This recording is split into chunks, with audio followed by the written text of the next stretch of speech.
A hook is one of the more powerful and difficult to see techniques that you can add to your arsenal. Unlike the jab punch or the cross punch, a hook comes from a side or a blind spot as opposed to coming straight at you, which makes it much more difficult to predict and dodge in time. Just like any other technique, there are many ways of throwing a hook. The way that I like to do it comes from analyzing the target, which in my case is the chin.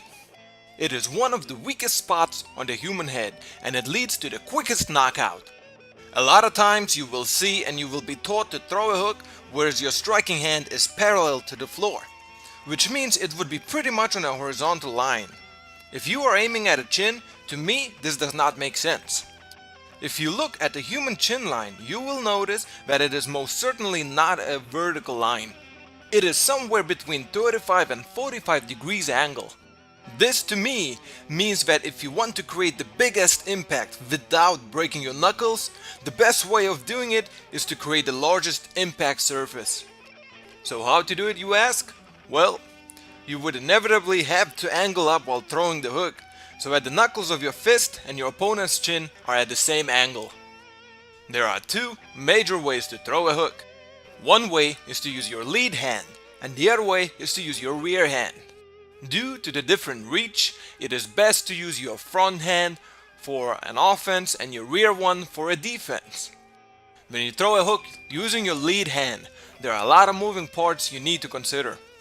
Make sure to keep your chin down so that at the moment of throwing the lead hand hook, your shoulder would cover one side of your chin and your rear hand could cover the other.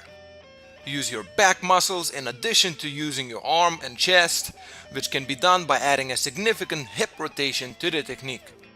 When throwing a lead hand hook, both of your feet will pivot. The front one will have a greater pivot than the rear one. In addition, there should be a slight transference of weight to the rear foot at the moment of impact. The heel of the front foot will then come up and the heel of the rear foot will go down. This will give you balance and the necessary power for the lead hook.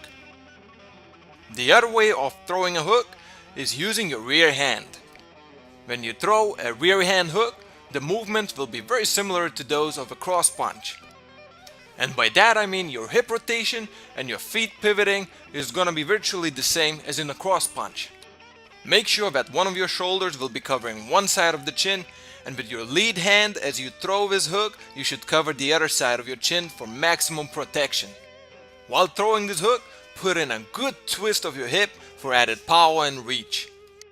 Avoid leaning forward and remember to turn on your axis.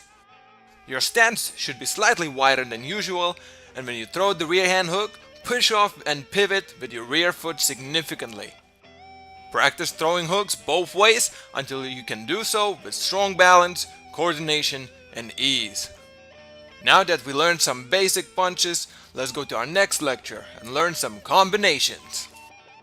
Oh yeah, this will be fun!